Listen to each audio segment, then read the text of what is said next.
Bismillahirrahmanirrahim. Alhamdulillah wassalatu wassalamu ala Rasulillah wa ala alihi wa sahbihi wa mawalah. Asyhadu an la ilaha illallah wahdahu la syarika lah wa asyhadu anna Muhammadan abduhu wa rasuluh.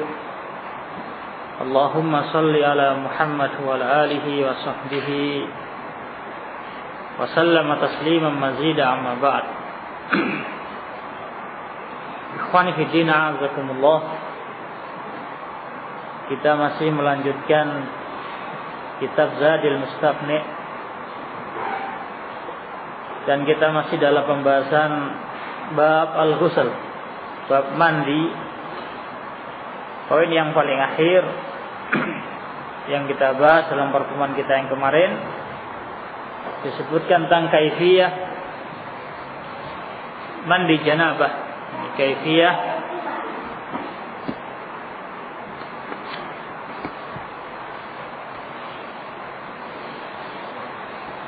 baik, ikhwani fi din, azakumullah. Sebagaimana disebutkan Malik rahimahullah dalam pertemuan kita yang kemarin, bahwasanya untuk mandi memiliki dua kaifiyah, dua tata cara. Yang pertama sifatul kamal, sifat yang sempurna. Yang ini sudah kita bahas.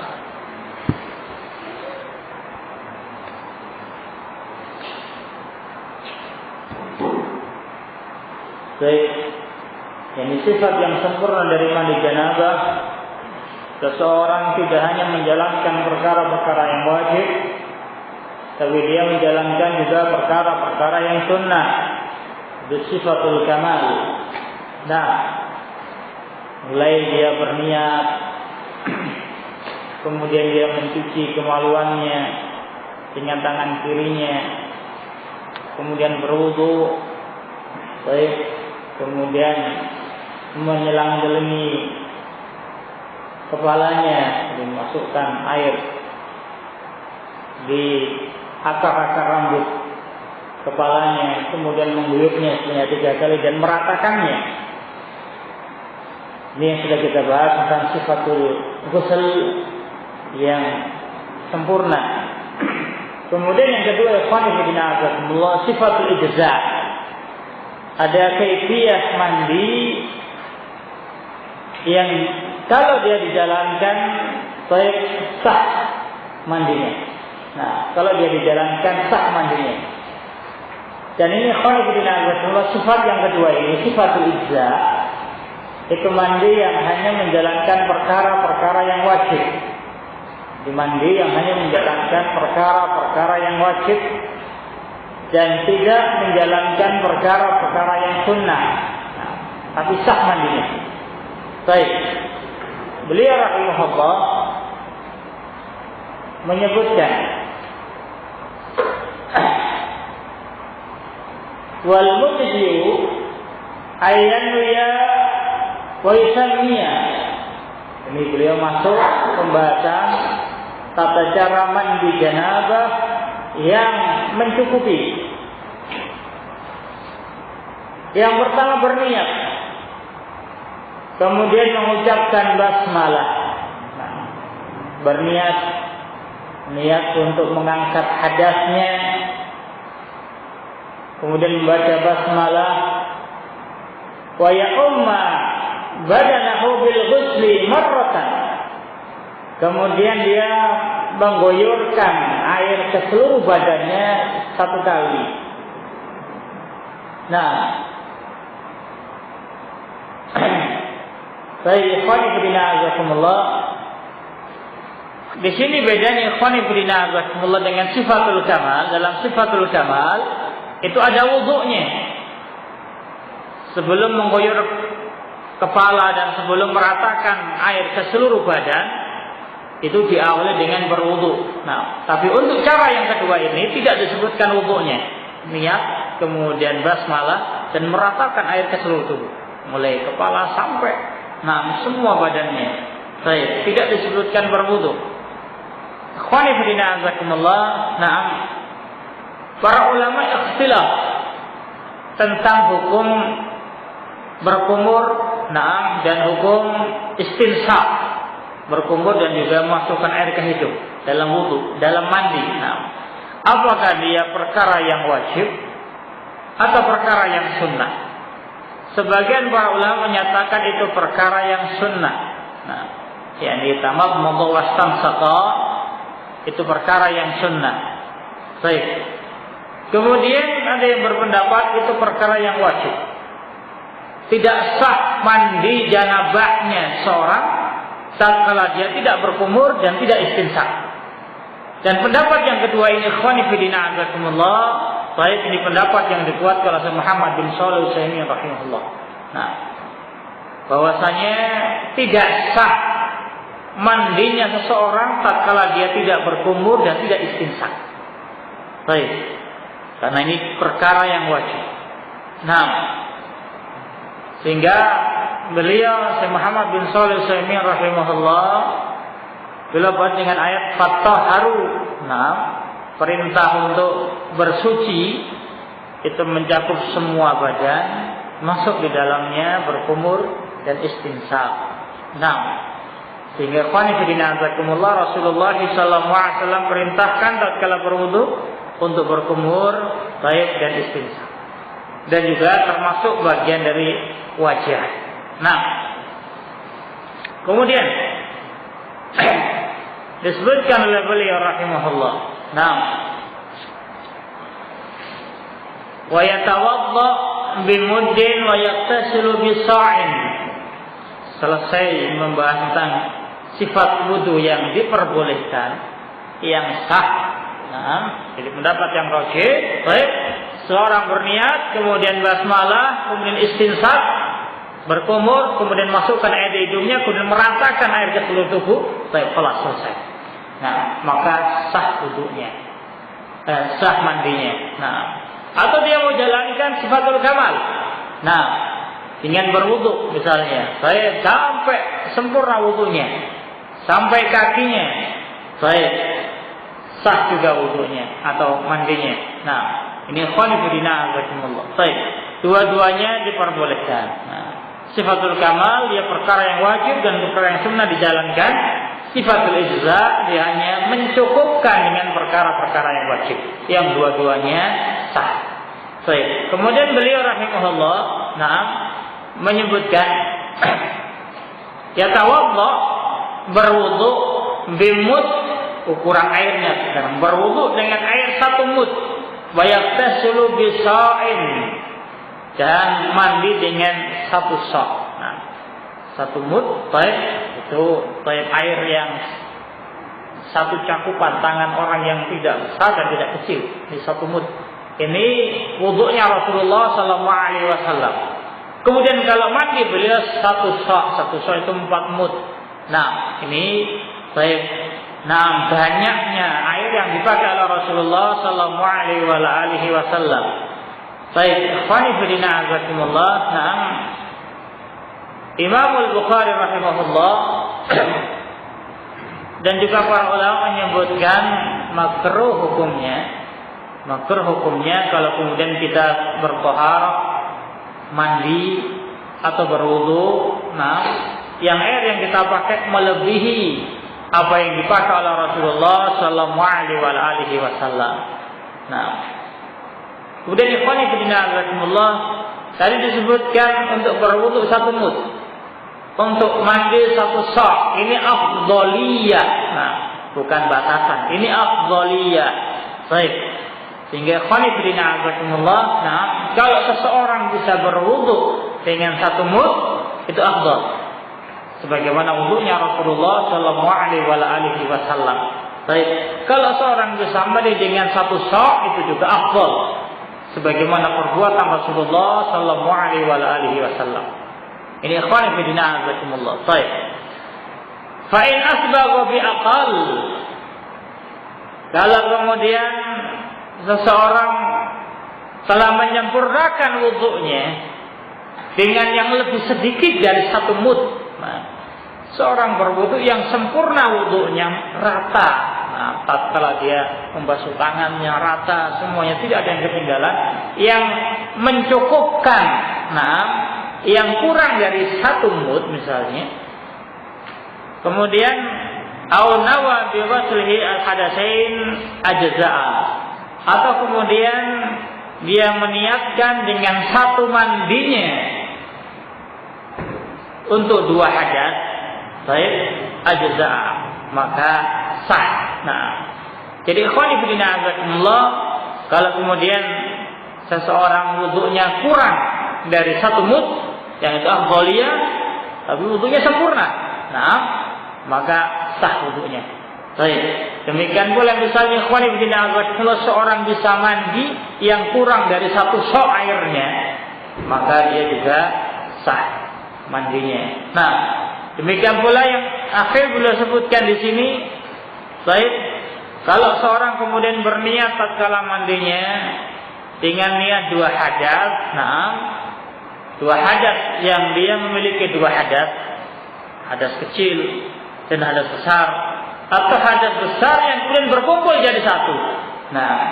Tatkala dia bertemunya 2 hitan, ini yang menyebabkan wajibnya mandi janabah. Kemudian keluarnya mani, ini juga menyebabkan mandi janabah. 2 perkara ini ikhwani fillah azakumullah, kemudian dia mandi dengan sekali mandi untuk mengangkat hadasnya ajza', maka sah mandinya. Baik, sehingga tidak dia berniat setiap pembatal wudu atau setiap yang mewajibkan mandi kemudian dia mandi 1 persatu lah, dia niatkan dengan sekali mandi untuk semua baik hadasnya, maka ajza', maka baik itu perkara yang diperbolehkan.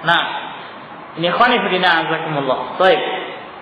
Kemudian kata beliau rahimahullah, wa yusannu lil junubi ghaslu farjihi, disunahkan bagi orang yang junub untuk mencuci kemaluannya, wal wudu, dan berwudu, li aklin, untuk makan.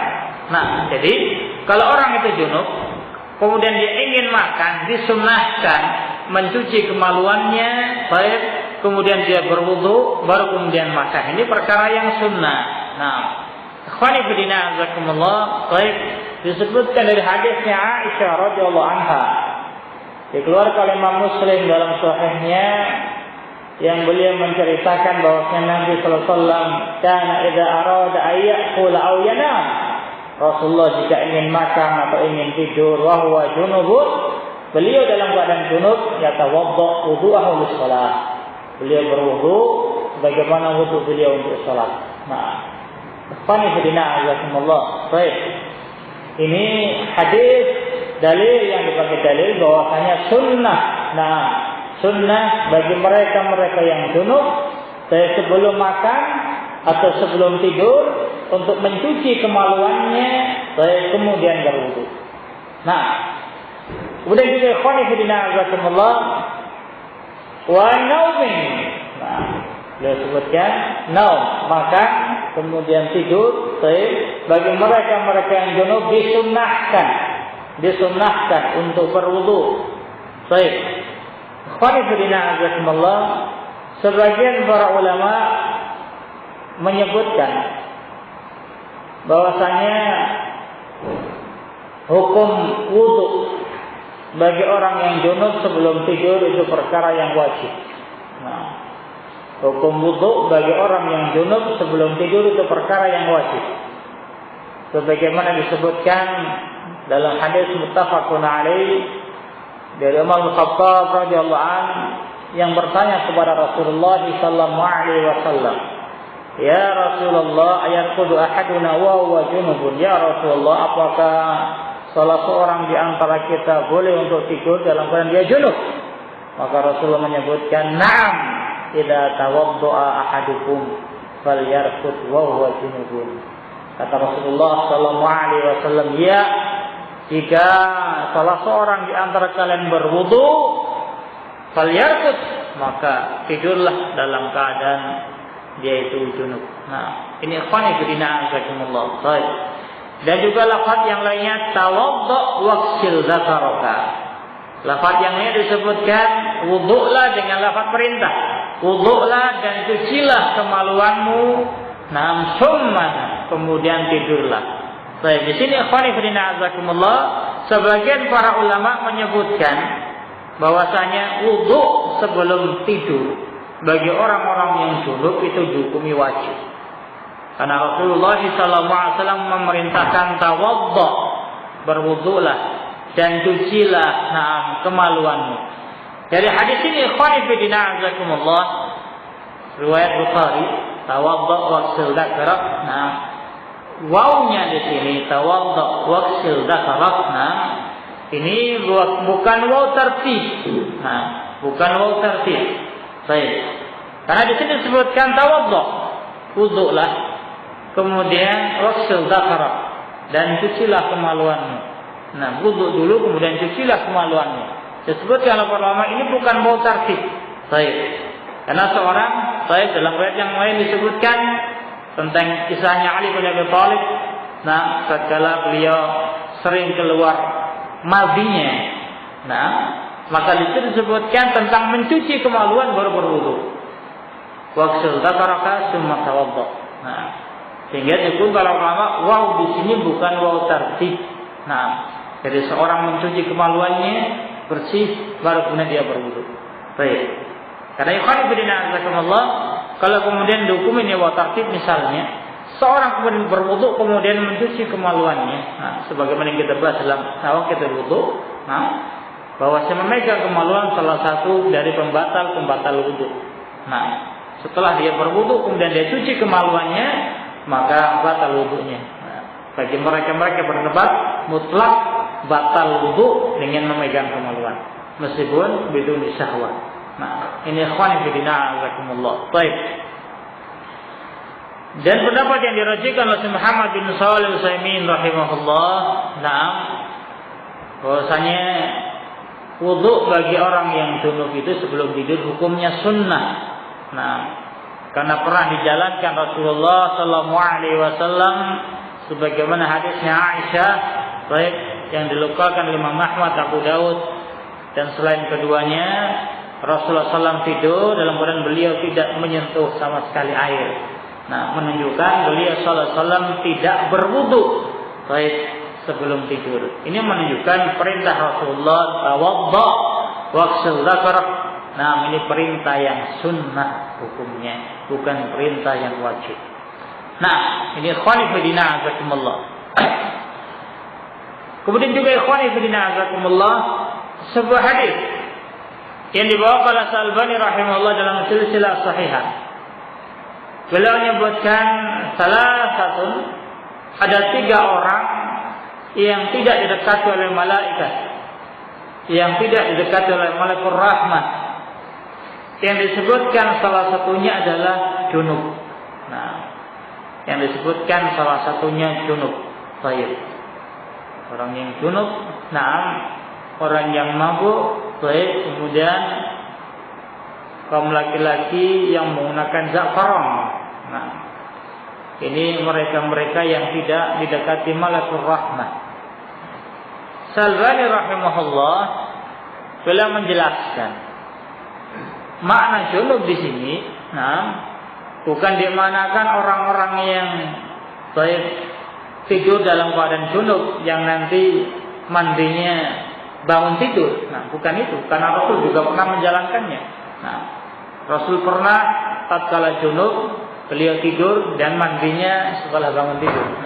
Tapi makna hadis ini yang beliau sebutkan bahwasanya baik malaikat tidak mendekati orang yang junub, kata beliau rahimahullah, yakni orang-orang yang memang biasa tidak mandi janabah tatkala junub.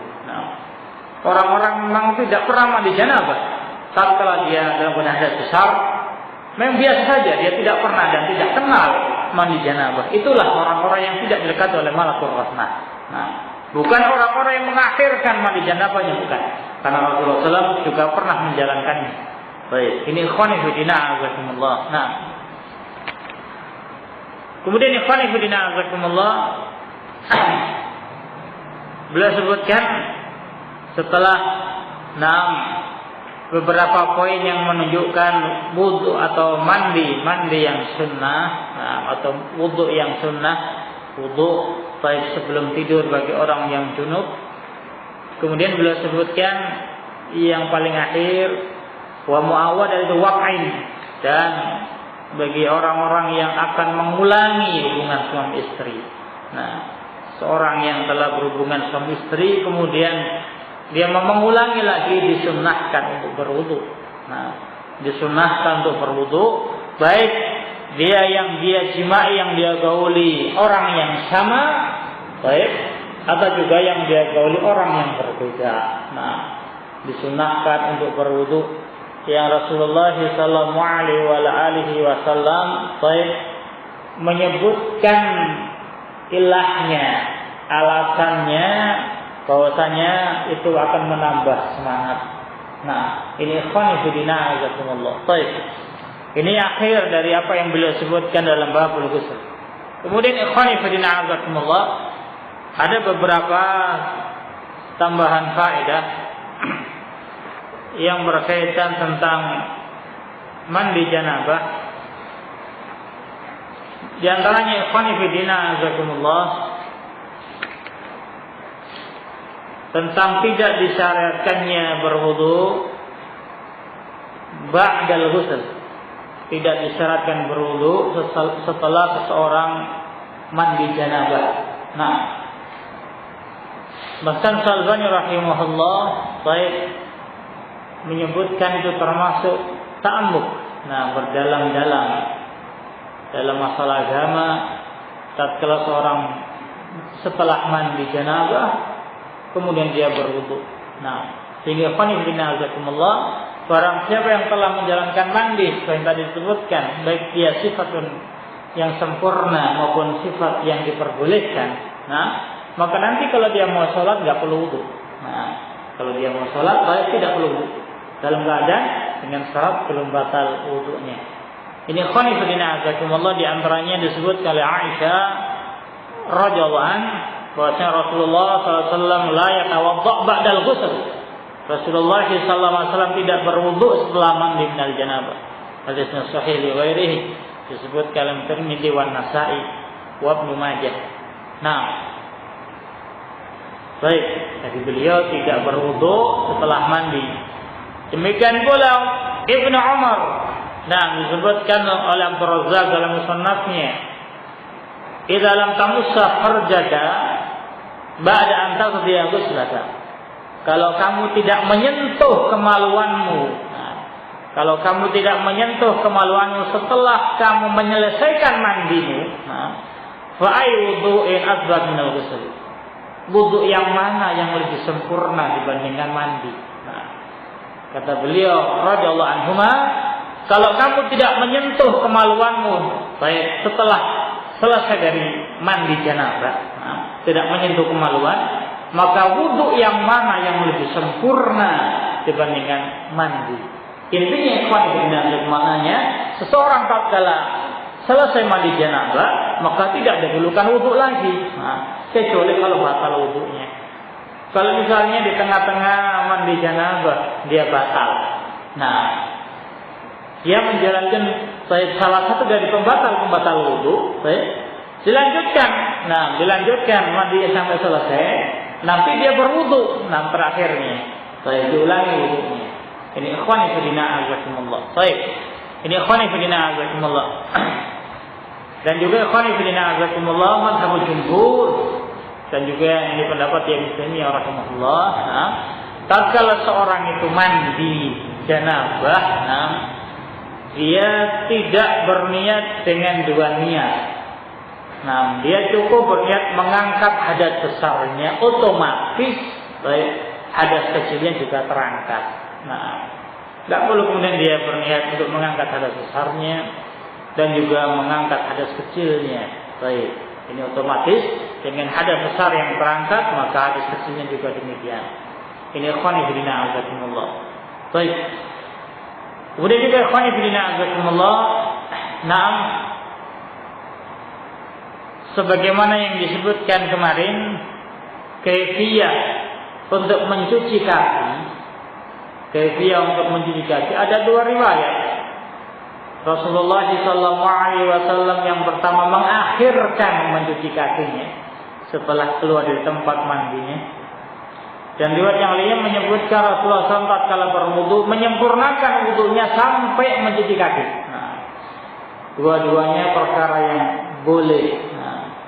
Syekh Muhammad bin Shalih Al-Utsaimin rahimahullah beliau menjelaskan, tatkala Rasulullah SAW mengakhirkan mencuci kakinya, dan juga pada saat itu Rasulullah SAW setelah mencuci kemaluannya kemudian menggosokkan tangannya di tanah, itu menunjukkan pada saat itu air yang dipakai itu air yang sedikit, yang dia tidak mungkin kalau dipakai untuk mencuci tangannya, nanti akan menghabiskan air yang banyak.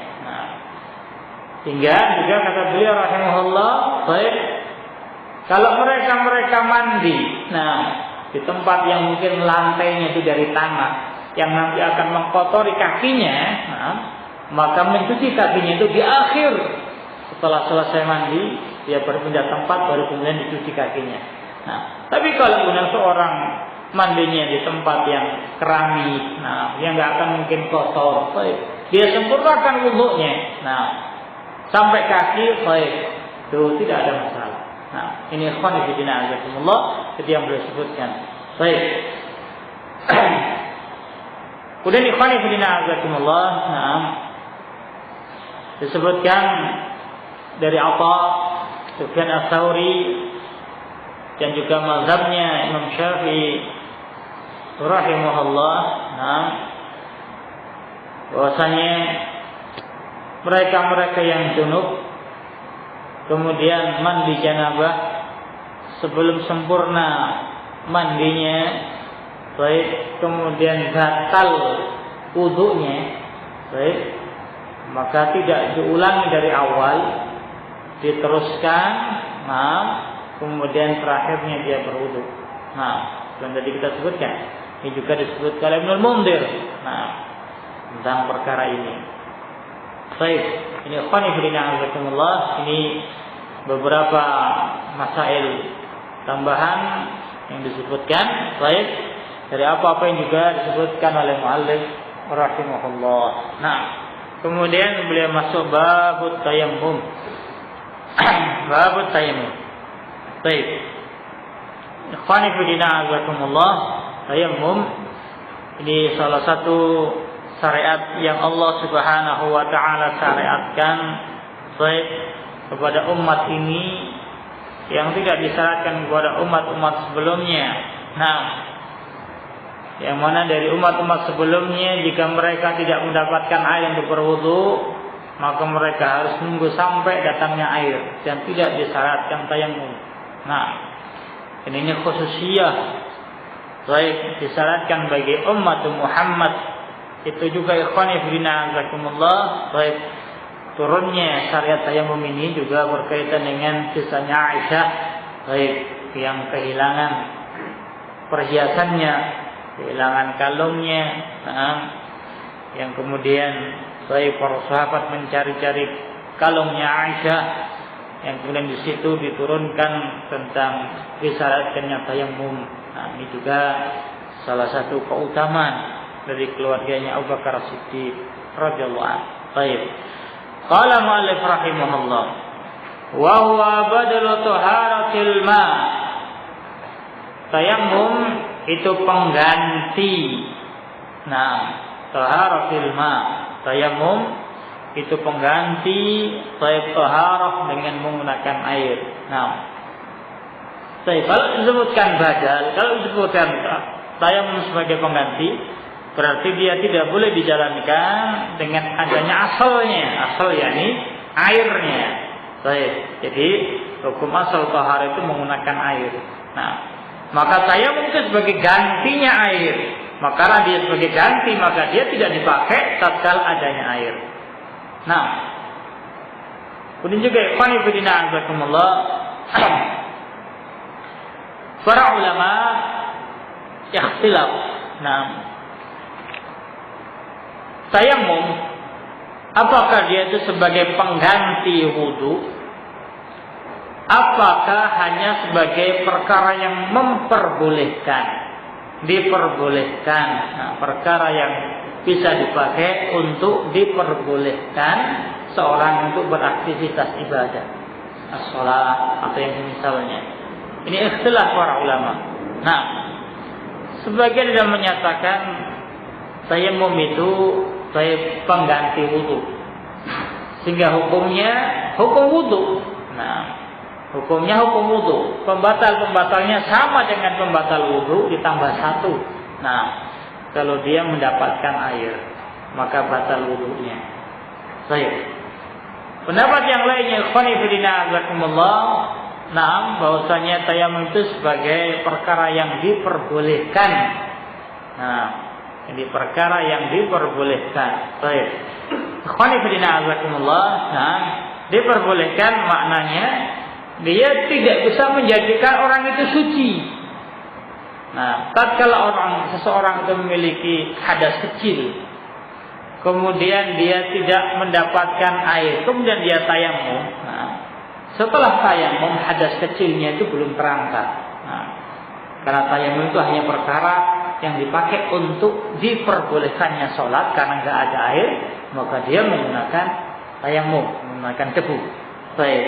Intinya, nah, hadas kecilnya belum terangkat. Nah, hadas kecilnya belum terangkat. Baik. Ini ikhwani fillah azakumullah. Nah, jadi sebagian ulama menyatakan itu pengganti wudu yang dia bisa mengangkat hadas.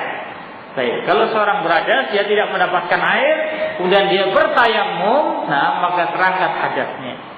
Ikhwani fillah azakumullah, seratul khilaf. Nah, dari ikhtilafnya para ulama, apakah itu mengangkat hadas atau tidak? Nah, ini bercabang beberapa permasalahan. Ikhwani fillah azakumullah, bagi mereka-mereka yang berpendapat, nah, bahwasanya tayammum itu hanya perkara pengganti wudu, hanya diperintahkan untuk menggantikan sementara yang tidak bisa mengangkat hadasnya, maka dia hanya bisa dipakai dalam sekali perbuatan ibadah. Nah, misalnya ikhwani fillah azakumullah, masuk waktu zuhur, seseorang tidak mendapatkan air untuk berwudu dalam keadaan dia berhadas. Nah, bagi mereka yang berpendapat bahwasanya tayammum itu pengganti wudu dan bisa mengangkat hadas, seorang tayammum, nah, kemudian dia menjalankan sholat zuhur. Nah, kemudian nanti tatkala datang waktu sholat asar misalnya, wudunya dengan tayammum belum batal, nah, maka dia tidak perlu tayammum. Nah, dia lanjutkan dengan menjalankan sholat asar, tidak ada masalah. Baik, karena hadas kecilnya sudah terangkat dengan tayammum. Tapi beda ikhwani fillah azakumullah bagi mereka yang berpendapat bahwasanya tayammum itu hanya perkara yang diperbolehkan, yang dia itu tidak mengangkat hadas. Maka tidak boleh kemudian seseorang tatkala berniat, tatkala masuk waktu sholat zuhur, dia tidak mendapatkan air, dia mau berwudu tidak ada air, kemudian dia bertayammum. Apa tujuan tayammum? Untuk diperbolehkan sholat zuhur. Nah, maka tatkala datang sholat asar misalnya, dalam keadaan belum batal tayammumnya, dia harus tayammum. Nah, karena tayammum yang dia jalankan tadi itu untuk diperbolehkan menjalankan sholat asar, sholat zuhur, bukan untuk sholat asar. Nah, ini ikhwani fillah azakumullah, ini dari sisi khilafnya. Nah, dari sisi khilafnya. Baik, mereka yang berpendapat mengangkat hadas maka boleh selama belum batal. Selama belum batal tayammumnya sebagai pembatal wudu, maka boleh dipakai untuk beberapa kali waktu sholat. Nah, tapi mereka yang menyatakan pendapat yang lainnya, baik hanya boleh dipakai untuk sekali aktivitas ibadah. Ini ikhwani fillah azakumullah. Baik. Kemudian ikhwani fillah azakumullah. Nah, ini dari sisi waktu. Nah, dari sisi waktu juga terjadi perbedaan. Baik. Bagi mereka yang menyatakan terangkat hadas dengan tayammum, tidak ada batasan waktu. Bagi mereka yang menyatakan hadasnya tidak terangkat, hanya sekedar diperbolehkan untuk tayammum untuk beraktivitas ibadah, maka tatkala waktunya itu selesai, nah, dicontohkan waktu zuhurnya selesai, maka batal tayammumnya. Baik, ini karena tayammum bukan mengangkat baik hadas kecilnya atau hadas besarnya. Ini khonifidina azakumullah. Nah, baik. Kemudian khonifidina azakumullah dari khilaf ini Muhammad bin Shalih Al-Utsaimin rahimahullah. Nah, beliau menyatakan bahwa sahih. Nah, dan pendapat yang sahih, baik qaulul awal, pendapat yang pertama yakni rafi'un lil hadath.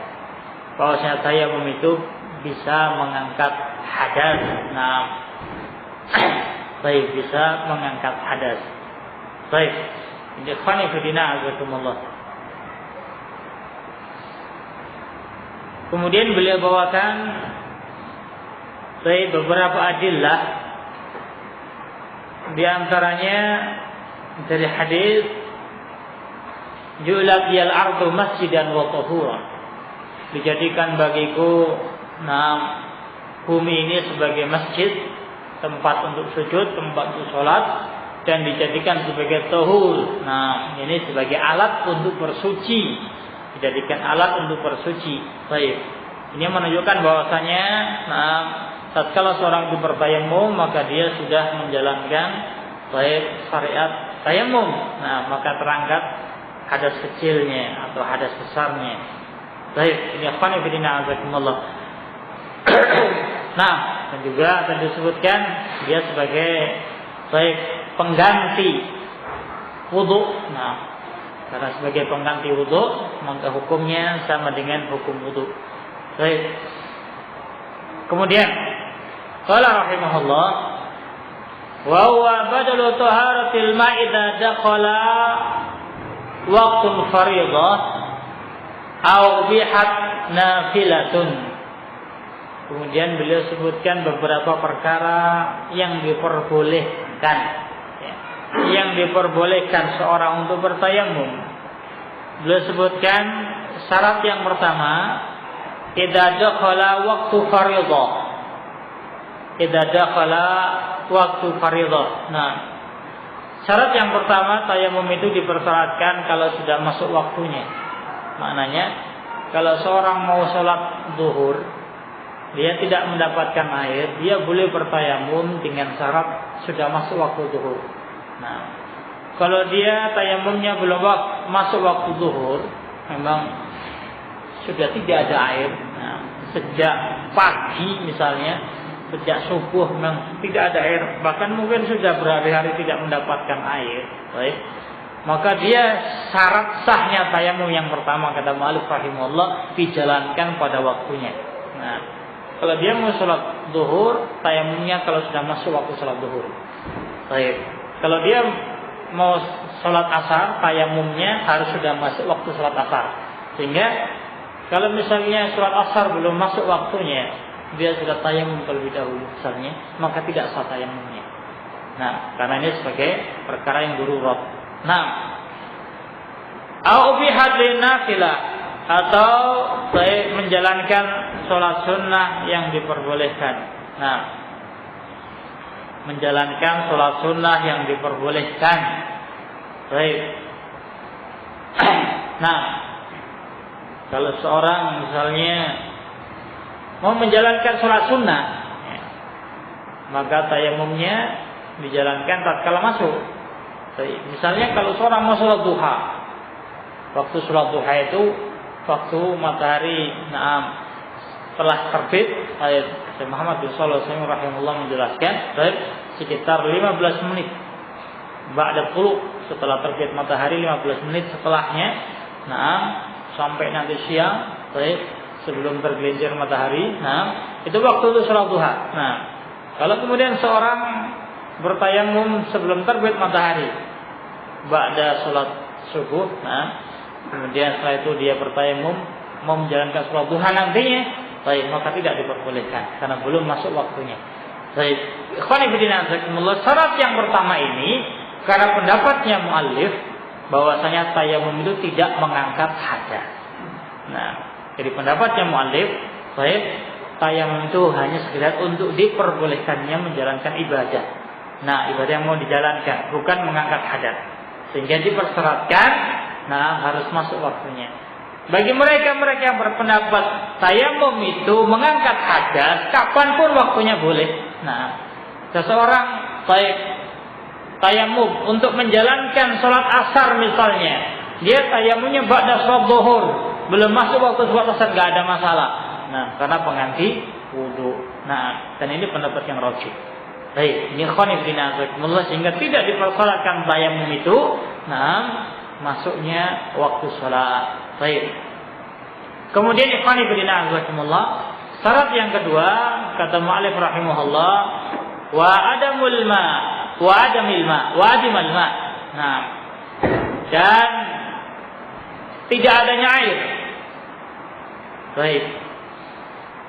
Tatkala tidak adanya air, maka ini syarat yang kedua, syarat bolehnya. Nah, tidak menjumpai air di rumahnya, di kampungnya, atau dia orang musafir misalnya, baik, alam tajidu ma'an. Kemudian yang ketiga, au zada ala samanihi katsiran. Yang ketiga, atau mungkin juga ini bisa dimasukkan di huruf dari syarat yang kedua, termasuk dihukumi orang yang tidak mendapatkan air kalau zada ala samani, harga air itu melambung tinggi. Nah, harga air melambung tinggi. Baik. Jadi harganya di luar harga kebiasaan. Kalau misalnya lagi krisis air, nah, kalau biasanya air mungkin satu jerigen itu bisa dibeli dengan 1.000, nah, maka pada saat yang krisis, sangat-sangat krisis, mungkin satu jerigen dijual 50.000 misalnya. Nah, maka ini juga dihukumi orang yang tidak mendapatkan air yang boleh untuk tayamum. Nah, kalau air itu dijual dengan harga yang begitu tingginya, begitu mahalnya. Ikhwani fi din a'azakumullah. Baik. Syekh Muhammad bin Shalih Al-Utsaimin rahimahullah, nah, beliau menyebutkan di sini. Baik.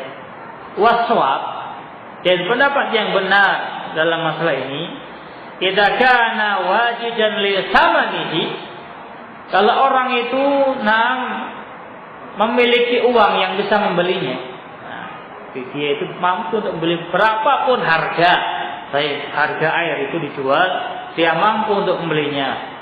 Qadiran alaihi wajib alaihi yashtariya, wajib bagi dia untuk membelinya. Nah, baik, bi ai tamanin, dengan harga berapapun. Nah, jadi dia termasuk orang yang kaya raya. Nah, meskipun dijual dengan harga yang begitu mahalnya, nah, satu jerigen air itu kalau dia mampu untuk membelinya, maka harus dia beli. Baik, dalam rangka untuk menjalankan baik sholatnya dengan dia berwudu menggunakan air. Dan ini ikhwani fillah azakumullah bukan termasuk udzur. Nah, kecuali bagi mereka yang tidak mampu. Nah, maka persyaratan ini ikhwani fillah azakumullah bagi mereka yang tidak mampu untuk membeli air. Dia ada orang yang jual air tapi dia tidak mampu membelinya, maka dihukumi orang yang tidak mendapatkan air. Baik, meskipun dengan mata kepala dia bisa melihat air, dihukumi orang yang tidak mendapatkan air. Baik. Kemudian zamana yajidu, atau harga yang dia tidak mampu membelinya, ini jelas. Baik. Sehingga kalau beliau sebutkan poin yang kedua ini berarti menunjukkan yang poin yang tadi itu, meskipun orang itu mampu membeli air itu, kalau air itu tidak wajar harganya, maka dia boleh untuk bertayamum. Baik. Au khafa bi'isti'malihi, atau dia khawatir dengan menggunakan air itu. Baik, misalnya kalau dia menggunakan air itu timbul mudarat, kalau dia sakit misalnya, dia memiliki penyakit yang tidak boleh terkena air. Kalau terkena air tambah parah penyakitnya misalnya, baik, maka dia boleh untuk bertayamum. Nah, au bitalabihi, atau menimbulkan mudarat kalau dia cari air. Nah, misalnya di sekitar dia tidak ada air, kemudian ada informasi, nah, ini ada air yang melimpah, nah, di sebuah tempat yang tidak jauh dari situ. Tapi untuk mendapatkan air tersebut, baik ini diperlukan perjuangan yang luar biasa. Nah, mulai dari jalurnya yang mengerikan dan juga yang membahayakan keselamatan. Belum pula banyaknya binatang buas misalnya.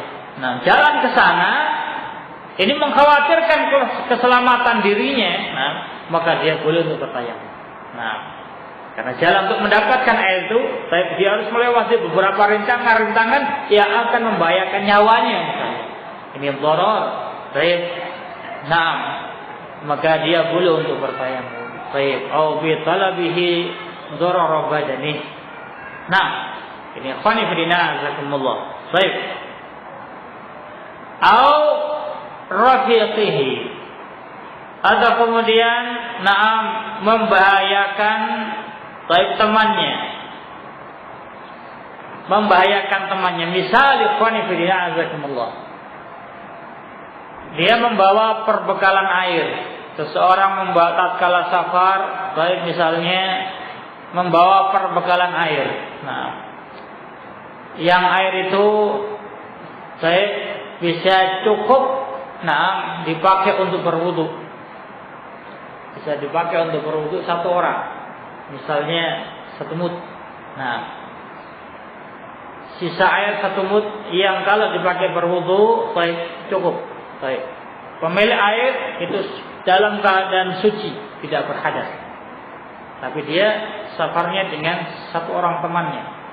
Nah, dan teman ini dalam keadaan berhadas. Baik. Kalau kemudian ikhwani fillah azakumullah, nah, air tersebut dipakai untuk berwudu, nah, maka temannya akan kehausan. Baik, ini temannya sangat membutuhkan air untuk minum misalnya. Nah, sangat-sangat membutuhkan air untuk minum. Baik. Kalau dipakai untuk berwudu, habis karena 1 mud misalnya. Nah, maka dalam keadaan yang demikian boleh seorang bertayamum, nah, dan air yang sisa 1 mud itu dipakai untuk minum temannya. Nah, itu makna memberikan mudarat kepada temannya. Kalau dia guna pakai air itu untuk berwudu misalnya, membuat mudarat pada temannya, maka dia boleh untuk bertayamum. Baik. Dalam keadaan ikhwan fillah azakumullah ada air. Nah, air nyata mungkin air yang dia pegang, saya cukup untuk berwudu. Nah, tetapi kalau dia pakai untuk berwudu, temannya mudarat karena sangat-sangat butuh dengan air, maka diperbolehkan tayamum. Nah, ikhwan fillah azakumullah zahirnya tatkala beliau sebutkan rafiq, nah, temannya ini mencakup muslim dan juga kafir. Nah, mencakup muslim dan juga kafir.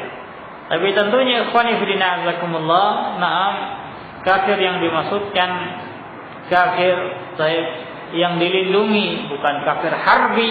Nah, orang-orang kafir yang mengadakan perjanjian damai dengan kaum muslimin, nah, atau mereka-mereka yang kemudian memberikan jizyah upeti, nah, kepada penguasa muslimin, nah, maka ini juga masuk. Tapi kalau kafir harbi tidak. Nah, ini ikhwani fillah azakumullah. Baik. Kemudian al-harmati atau istrinya. Nah, ini sangat-sangat diperlukan untuk istrinya. Baik. Atau anak-anaknya. Nah, cukup untuk berwudu, tapi istrinya misalnya akan bahaya kalau dia tidak minum air itu, karena hanya tersisa itu aja. Nah, untuk minum istrinya atau minum anaknya, baik, maka ikhwan fillah azakumullah diperbolehkan untuk bertayamum. Au malihi. Nah, malihi, hartanya. Nah, makna hartanya ini hewannya, hewan ternaknya. Nah, baik. Dia punya air yang kalau dia pakai wudu cukup, tapi kalau dia pakai wudu habis, maka ternaknya akan kehausan. Nah, dia punya piaraan satu-satunya, punya sapi atau punya kambing. Nah, dia akan kehausan, yang akan kehausan. Baik. Maka ikhwani fillah azakumullah, nah, maka boleh dia bertayamum. Ikhwani fillah azakumullah, dari kisahnya para sahabat yang menjumpai musyrikah, nah, yang membawa air. Rasulullah SAW perintahkan, itu untuk baik diberikan kepada ternak-ternak, kemudian juga baik kepada orang-orang yang mau minum, dan kemudian sisanya bagi mereka-mereka yang tidak mendapatkan air untuk mandi janabah. Yakni mereka-mereka yang tadinya bertayamum kemudian sekarang mendapatkan dipakai untuk mandi janabah, untuk berwudu. Itu di urutan yang paling akhir. Diperlukan atau didahulukan memberikan minum kepada hayawan. Kemudian juga ikhwan fillah azakumullah fa bi'atshihi. Yakni kalau dia kehausan misalnya. Baik. Ada air cukup untuk wudu dan dia butuh minum untuk minumnya dia sendiri. Dia pakai untuk berwudu, maka dia akan kehausan, maka boleh dia bertayamum. Dan juga ikhwan fillah azakumullah, baik, sebagaimana pertanyaannya para nelayan kepada Rasulullah tentang berwudu, bersuci menggunakan air laut. Yang mereka membawa persediaan sedikit dari air yang tawar, maka Rasulullah menyebutkan bolehnya berwudu atau bersuci menggunakan air laut. Sama dengan ini.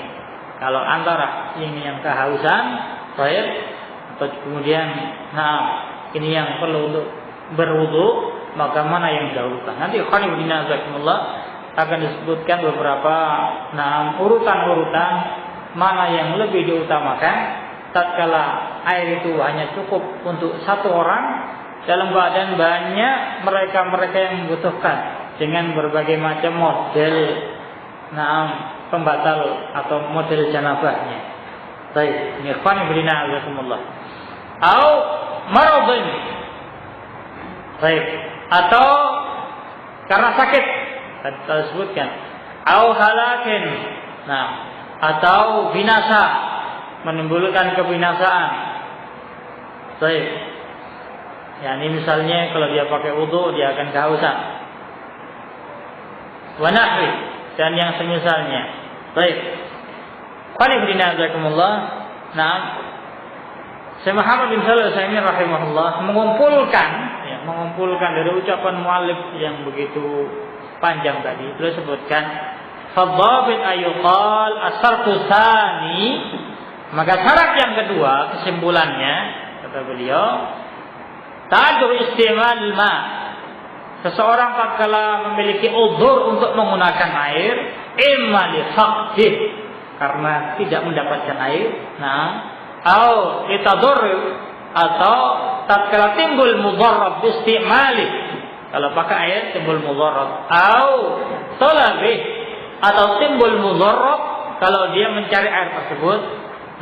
Ini lebih wazih, lebih jelas kalau menggunakan ibarah yang demikian, kata beliau rahimahullah. Jadi lebih simpel dan lebih ringkas seandainya mu'alif menggunakan ibarah apa yang disebutkan Syekh Muhammad bin Shalih Al-Utsaimin rahimahullah. Jadi syarat yang kedua bolehnya tayamum kalau seorang tidak mendapatkan air, atau kalau seorang akan mendapatkan mudarrab, bahaya. Kalau dia menggunakan air, baik, atau bahaya. Kalau kemudian dia cari air. Atau bahaya kalau dia menggunakan karena sakitnya. Ini kesimpulan ibarat yang beliau sebutkan. Syuri'a at-tayammum. Ini jawab syarat. Maka disyariatkan baik dia untuk bertayamum. Ini ikhwan fillah azakumullah. Dengan syarat yang tadi beliau sebutkan. Kalau kemudian memenuhi syarat-syaratnya, baru kemudian diperbolehkan seorang untuk bertayamum. Ini ikhwan fillah azakumullah. Baik. Kemudian muallif rahimahullah baik menyebutkan beberapa masailnya. Di antaranya bagaimana kalau seseorang tatkala mau berwudu atau tatkala mau mandi, baik, kemudian dia memiliki air yang tidak cukup untuk semuanya, tapi cukup hanya sebagiannya. Jadi kalau seorang misalnya memiliki air Kalau dia pakai wudhu mungkin hanya cukup untuk mencuci tangan sampai siku, kemudian mencuci baik mukanya, sisanya baik kepalanya, kakinya, tidak cukup airnya. Nah, apakah kemudian dia harus langsung tayamum? Nah, karena airnya cuma separuh mencukupi, atau kemudian dia fattaqullaha mastata'tum. Nah, dia pakai air itu semampunya. Kalau misalnya hanya selesai sampai mencuci wajahnya, ya hanya sampai itu, kemudian digabung dengan tayamum. Nah, atau kemudian perkara yang lainnya, ini akan disebutkan dalam masalah setelahnya, dan ini juga ikhtilaf di kalangan para ulama.